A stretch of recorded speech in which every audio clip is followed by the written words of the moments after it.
Kunjungan apostolik dan kenegaraan Paus Fransiskus di Indonesia telah berakhir pada 6 September lalu. Uskup Agung Jakarta mengungkap pesan Paus Fransiskus selama di Indonesia adalah keramahan yang diterima sekaligus berpesan soal persatuan dalam keberagaman. Sementara Menteri Agama Yakut Khalil Qomas mengungkap pesan keberagaman hingga mengedepankan dialog untuk mengatasi segala perbedaan dari Paus Fransiskus. Bapak Suci berterima kasih atas penerimaan yang begitu istimewa. Beliau datang ke Indonesia ini. Tadi sudah saya katakan kehadiran dan peranan pemerintah sungguh sangat istimewa. Pancasila juga disebut meskipun tidak dengan kata-katanya, tapi 3 sila yang secara khusus disebut adalah ketuhanan yang Maha Esa dengan harapan kepercayaan kepada Tuhan yang Maha Esa itu menumbuhkan persatuan Indonesia. Keragaman itu sebagai kekuatan, dan ini harus dijaga. Kemudian mengedepankan dialog di dalam setiap perbedaan-perbedaan atau perselisihan. Kemudian menjaga lingkungan agar tetap hijau, karena itu menjadi milik atau hak generasi-generasi kita yang akan datang. Ini sama persis senada apa yang disampaikan oleh Presiden Jokowi dan Paus Fransiskus ketika di misa beliau kemarin di GBK. Paus Fransiskus mengunjungi Indonesia sejak 3 September hingga 6 September 2024. Di hari pertama, Paus melakukan kunjungan dengan bertemu Presiden Joko Widodo di Istana Merdeka, Jakarta. Lalu Paus Fransiskus juga berkunjung ke Gereja Katedral dan Masjid Istiqlal Jakarta. Dalam kunjungannya ke Masjid Istiqlal, Paus Fransiskus menandatangani deklarasi dengan sejumlah tokoh lintas agama. Terakhir, Paus Fransiskus melakukan misa kudus di Stadion Gelora Bung Karno yang dihadiri ribuan umat Katolik. Dalam misanya, Paus Fransiskus menyampaikan pesan agar jangan lelah bermimpi dan membangun sebuah peradaban perdamaian. Tim Liputan Kompas TV. Jumat malam lalu, Paus Fransiskus telah tiba kembali di Vatikan setelah menyelesaikan 12 hari perjalanan apostoliknya ke beberapa negara di kawasan Asia Tenggara, Indonesia, Papua Nugini, Timor Leste, dan terakhir Singapura. Di balik kedatangan Bapak Suci Paus Fransiskus ke Indonesia, ada andil dari seorang tokoh yang sudah kita kenal. Tokoh tersebut adalah Bapak Ignatius Jonan sebagai Ketua Panitia Penyambutan kedatangan Bapak Suci Paus Fransiskus. Selamat pagi Pak Jonan, apa kabar? Selamat pagi, baik. Ya Pak, ceritanya seperti apa sampai akhirnya Pak Jonan ini menjadi Ketua Penyambutan kedatangan Bapak Suci Paus Fransiskus? Apakah dipilih dari forum atau penunjukan langsung?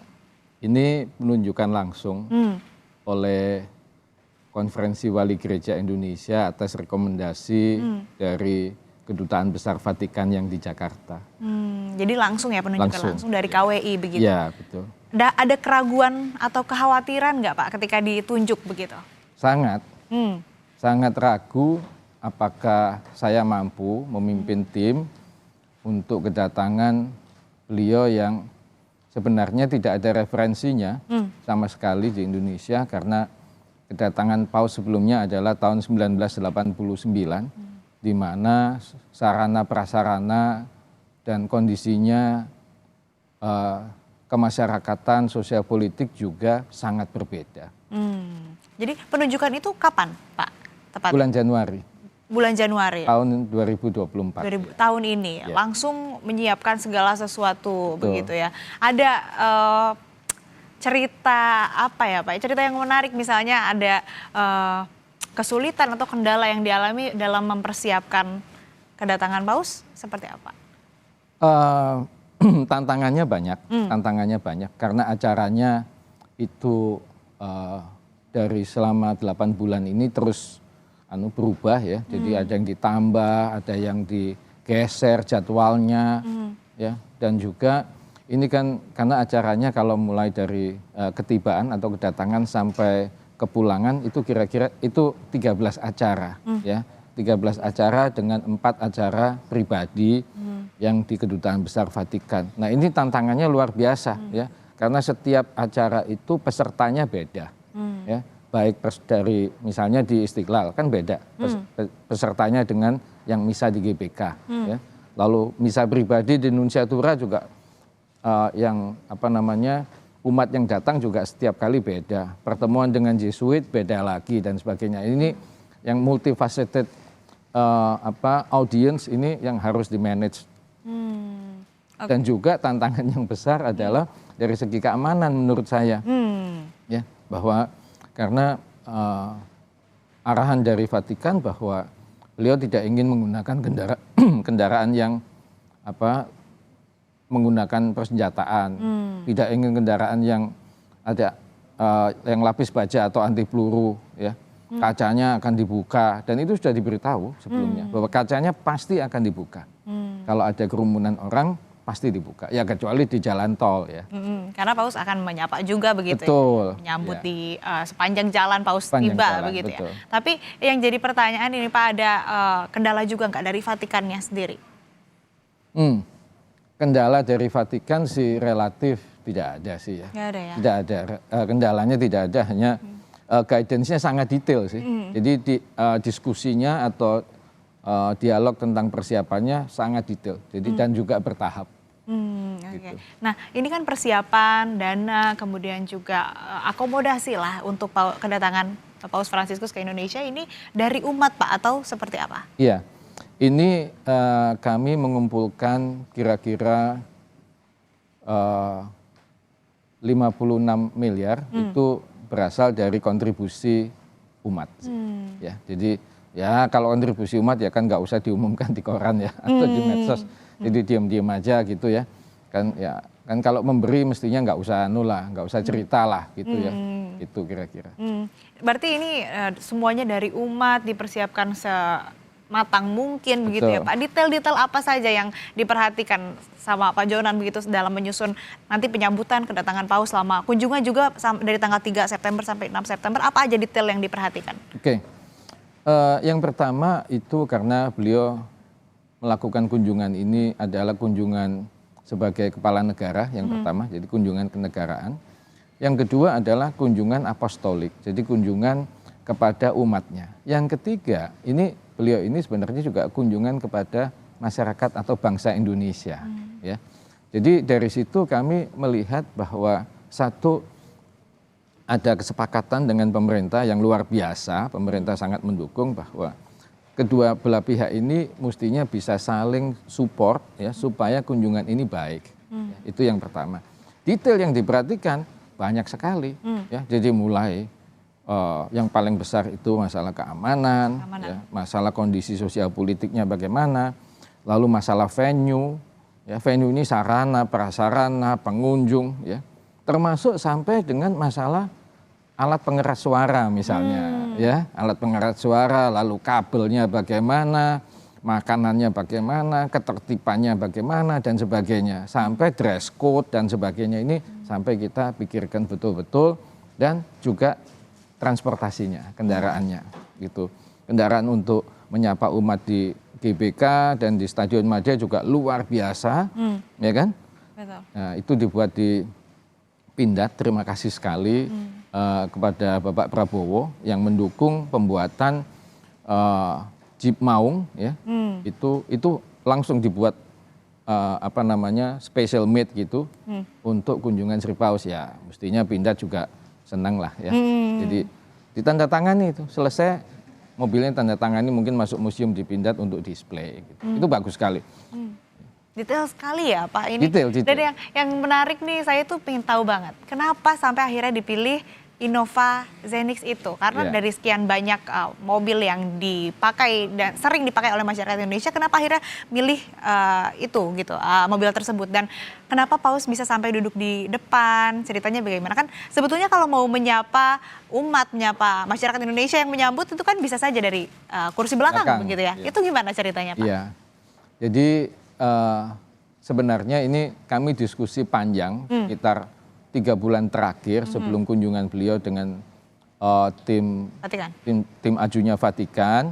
Kami ngajukan nih, berkenan nggak misalnya mobilnya pertama itu yang kami tawarkan itu Alphard, karena kalau sedan itu terlalu rendah, ya terlalu rendah kan duduknya. Beliau ingin menyapa umat, tapi kalau sedan kan ground clearance-nya juga rendah. Oke.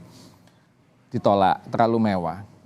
Udah ditawarkan lagi Foxy, ditolak juga, ya. Terus ditawarkan lagi Hyundai, ya, yang agak besar, gitu ya. Ada ada macam-macam kan Hyundai yang besar ya. Ada Palisade, ada apa segala macam. Dikatakan terlalu mewah. Terus diminta, coba yang mobil rakyat apa? Ya memang begini, kalau Avanza, saya pikir karena beliau size-nya juga besar ya, orangnya juga besar, ya kalau Avanza mungkin terlalu kecil ya, jadi mungkin kurang nyaman untuk beliau. Pikir-pikir akhirnya kami usulkan, mau nggak kalau Toyota Kijang, akhirnya disepakati. Asal warnanya putih dan kacanya tidak boleh diberikan kaca film. Ya, karena beliau ingin melihat langsung sepanjang perjalanan dan pasti kacanya akan dibuka kalau ada masyarakat. Jadi sudah banyak jenis mobil yang ditawarkan, akhirnya yang sampai di ACC itu ya, Innova Zenith itu dengan segala tadi requestnya warnanya putih, kaca filmnya jangan tebal. Tapi tadi yang kenapa kok duduk di depan? Nah ya. itu. Duduk di depan karena saya yakin beliau itu ingin menyapa masyarakat dengan lebih langsung ya, lebih terbuka. Kalau duduk di belakang bisa ya, namun kan kaca yang di belakang ini kan lebih sempit. Terbatas ya. Gitu. Lebarnya kan lebih lebar kaca di depan.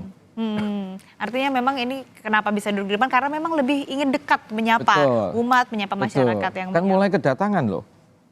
Mulai landing di terminal VIP Suta, itu kan kacanya sudah dibuka, kecuali yang masuk ke jalan tol. Lalu Pak, ini kalau kita lihat dari kunjungan Paus dari tanggal 3 sampai tanggal 6, maaf ya. Ini kan lancar sekali. Gimana sih Bapak bisa mengakomodir itu jadi ibaratnya kalau saya bilang ini tanpa kendala lah, hampir tanpa kendala. Iya. Ya, yang pertama sih kalau kawan-kawan di panitia juga Ketua KWI Monsinyur Anton, Bapak Kardinal juga dan juga Nuncio, jadi Duta Besar Vatikan juga selalu mengatakan ini semua karya Tuhan sih. Ya. Jadi kami hanya menjalankan aja gitu.